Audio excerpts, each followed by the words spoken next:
मित्रों का इस YouTube चैनल पर स्वागत है और इस YouTube चैनल का ये पहला वीडियो है। ठीक है, और हम लोग कोशिश करेंगे कि आने वाले वीडियोस में आप सभी को वीडियोस क्वालिटी भी अच्छा मिले और कंटेंट भी अच्छा मिले। तो मेरे दोस्तों, आप सभी ने तो सिलेबस देख ही लिया होगा झारखंड टीजीटी का, तो मैं उस सिलेबस पर डिटेल नहीं जाते हुए मैं डायरेक्ट टॉपिक्स पर आता हूँ और आप लोगों को मैं वादा करता हूं कि इस YouTube चैनल पर आप सभी को मुफ्त में कंप्लीट झारखंड टीजीटी का सिलेबस कराया जाएगा, मैथ्स और फिजिक्स वालों के लिए। समय मिला तो पेपर 1 को भी हम लोग करेंगे। तो चलिए दोस्तों, शुरुआत करते हैं। फिजिक्स का पहला टॉपिक्स जनरल फिजिक्स।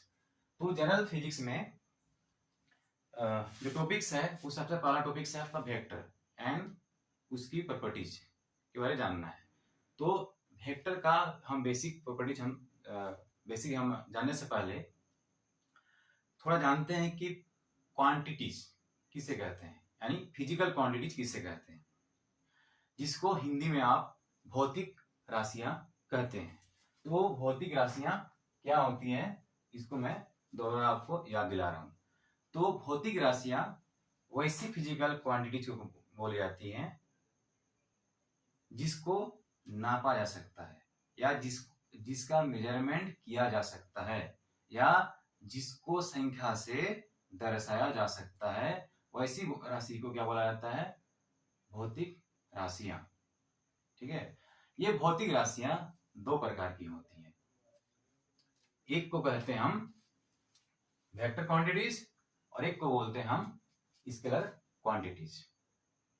ठीक है, तो चलिए अब हम एक एक करके जानते हैं। वेक्टर क्वांटिटीज यानी सदिश राशि किसे कहते हैं। तो आप सभी ने क्लास 9th में, क्लास 10th में रेक्टिलिनियर मोशन पढ़ चुके हैं। ठीक है, तो जब रेक्टिलिनियर मोशन में क्या होता है, ठीक है, या तो ऑब्जेक्ट ऐसे मूव करता है ऊपर की ओर या नीचे को मूव करती है।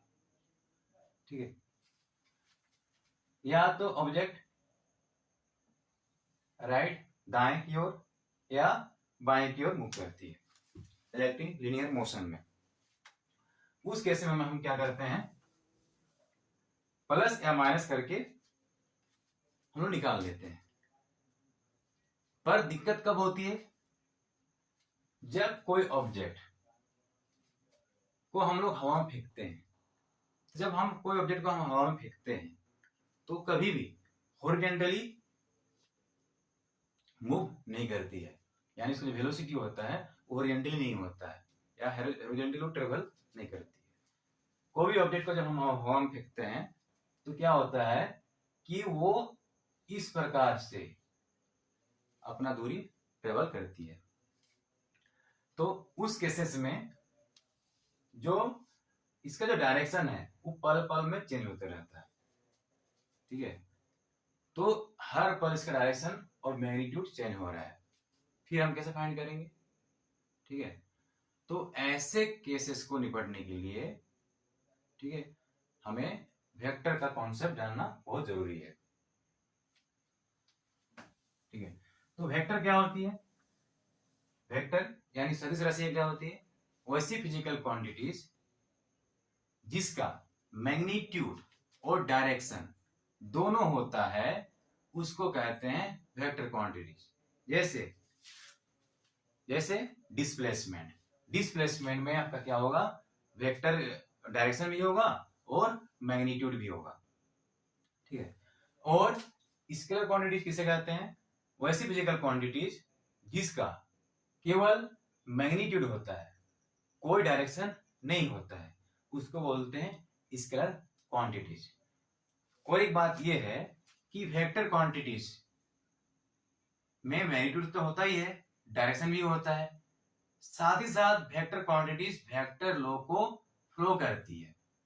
कहने का मतलब ये हुआ, जैसे अगर हम 5 degree Celsius plus 5 degree Celsius add करें तो क्या होगा 10 डिग्री सेल्सियस। ठीक है, ये है स्केलर क्वांटिटीज। ठीक है, ये है स्केलर क्वांटिटी जिसको हम आसानी से ऐड कर सकते हैं। पर तब क्या होगा जब एक ही पॉइंट पर किसी ऑब्जेक्ट पर एक पॉइंट पर फोर्स लग रही है, एक इधर 5 न्यूटन और एक इधर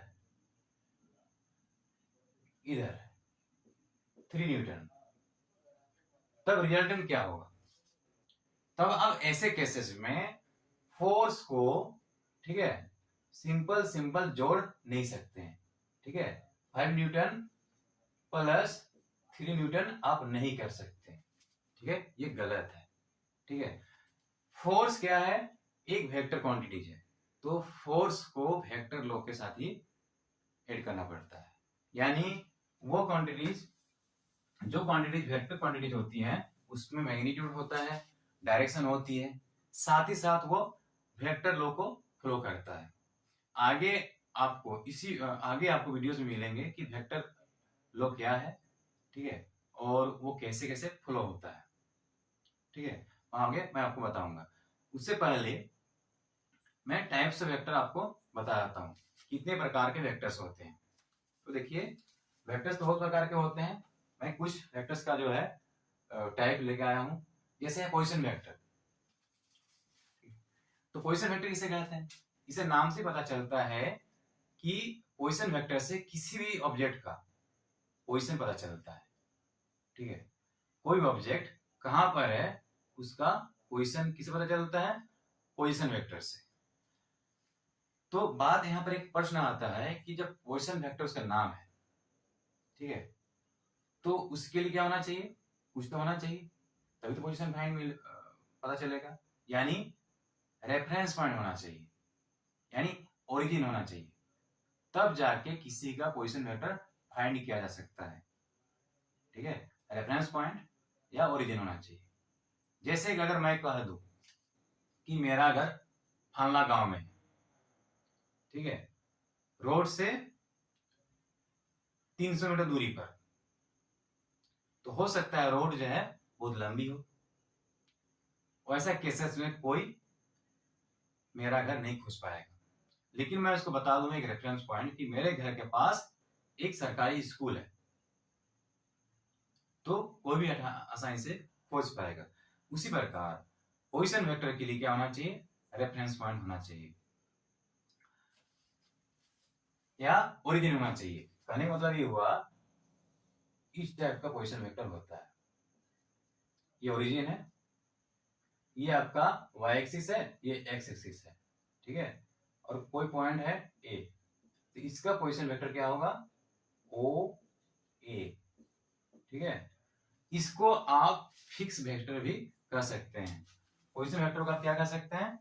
फिक्स वेक्टर भी कह सकते हैं, क्योंकि इसका पोजीशन चेंज नहीं होता है, इसलिए इसको फिक्स वेक्टर भी बोला जाता है। अब आते हैं सेकंड वेक्टर की तरफ। सेकंड वेक्टर है हम लोग का फ्री वेक्टर्स। ठीक है, फ्री वेक्टर्स का कोई फिक्स पॉइंट नहीं होता है, यानी फिक्स नहीं रहता है, ये मूव करता है। पर इसका एक कंडीशन है। फ्री वेक्टर, मान लिया जाए कि ये एक फ्री वेक्टर है, मान लिया जाए कि ये एक फ्री वेक्टर है। ठीक है, तो ये वेक्टर या तो आगे मूव कर सकता है या पीछे मूव कर सकता है,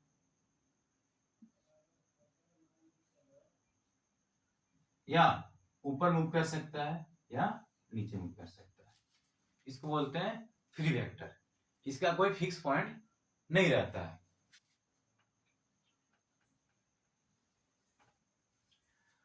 आप और एक वेक्टर की बात करते हैं, इसका नाम है डिस्प्लेसमेंट वेक्टर। तो डिस्प्लेसमेंट वेक्टर क्या होती है? मान लिया जाए कोई पॉइंट t1 टाइम पर पॉइंट ए पर थी, कोई ऑब्जेक्ट या कोई वस्तु t1 टाइम पर यानी t1 समय पर पॉइंट ए पर थी, t2 टाइम पर वो कहां चली गई? पॉइंट बी पर। तो डिस्प्लेसमेंट किसे कहेंगे? डिस्प्लेसमेंट कहेंगे ए बी को, ये इसको, इस वेक्टर को, इसको इस टाइप का लिखेंगे, डिस्प्लेसमेंट वेक्टर। ठीक है। हाँ, पोलर वेक्टर किसे कहते हैं? पोलर वेक्टर किसे कहते हैं? जिसका कोई इनिशियल पॉइंट होता है, यानी स्टार्टिंग पॉइंट होता है, उसको बोलते हैं पोलर वेक्टर। अब आते हैं इक्वल वेक्टर्स। इक्वल वेक्टर्स होती है जिसका मैग्नीट्यूड भी सेम रहता है और डायरेक्शन भी सेम रहता है। ठीक है।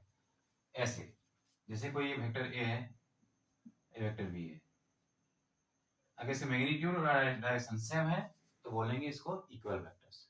ये जरूरी नहीं है कि वो इक्वल वेक्टर्स इसके जस्ट नीचे हो, इससे आगे भी रह सकती है, इससे पीछे भी हो सकती है, पर डायरेक्शन सेम होना चाहिए और मैग्नीट्यूड भी सेम होना चाहिए। अब बात करते हैं negative vectors. Negative vectors, negative vectors किसे कहते हैं? वैसे वेक्टर्स जिसका मैग्नीट्यूड सेम होता है पर डायरेक्शन क्या होता है? ऑपोजिट होता है। जैसे कि ये वेक्टर है, ये एक वेक्टर है ए, ठीक है, ये वेक्टर है बी, दोनों के मैग्नीट्यूड सेम है पर डायरेक्शन क्या है? ऑपोजिट है। ठीक है। ये जरूरी नहीं है कि उसके जस्ट नीचे ही हो वेक्टर, ये इसके बाजू में हो सकती है या आगे भी हो सकती है, पर मैग्नीट्यूड सेम हो और डायरेक्शन उल्टा होना चाहिए, इसको बोलते हैं negative vector. Modulus of vector क्या होता है? मॉड्यूलस ऑफ वेक्टर क्या होता है? मॉड्यूलस ऑफ वेक्टर जो है, वेक्टर का डायरेक्शन नहीं बताता है, उसका मैग्नीट्यूड बताता है। तो किसी वेक्टर का मॉड्यूलस को हम कैसे लिखते हैं? ऐसे वेक्टर और उसमें मॉड साइन लगाते हैं, इससे उसका क्या निकलता है? मैग्नीट्यूड निकलता है। ठीक है, उसको बोलते हैं modulus of vector. Last vector हमारे पास बचता है यूनिट वेक्टर। यूनिट मतलब होता है 1। ठीक है। यूनिट वेक्टर क्या होता है? अगर किसी वेक्टर को हम, यूनिट वेक्टर को हम रिप्रेजेंट करते हैं, जैसे कि वेक्टर ए है उस पर कैप लगा देंगे, या वेक्टर बी है तो उसमें बी में कैप लगा देंगे। ठीक है। तो यूनिट वेक्टर को ऐसे लिखते हैं, ए कैप इक्वल टू जो वेक्टर है उसी वेक्टर को उसी का मैग्नीट्यूड से डिवाइड कर देंगे तो उस वेक्टर का यूनिट वेक्टर निकल जाएगा। ठीक है। तो दोस्तों, ये छोटा सा वीडियो था और हमारे YouTube चैनल का पहला वीडियो था। ठीक है। कल मैं इसका नेक्स्ट वीडियो जो होगा वो होगा प्रॉपर्टीज ऑफ वेक्टर।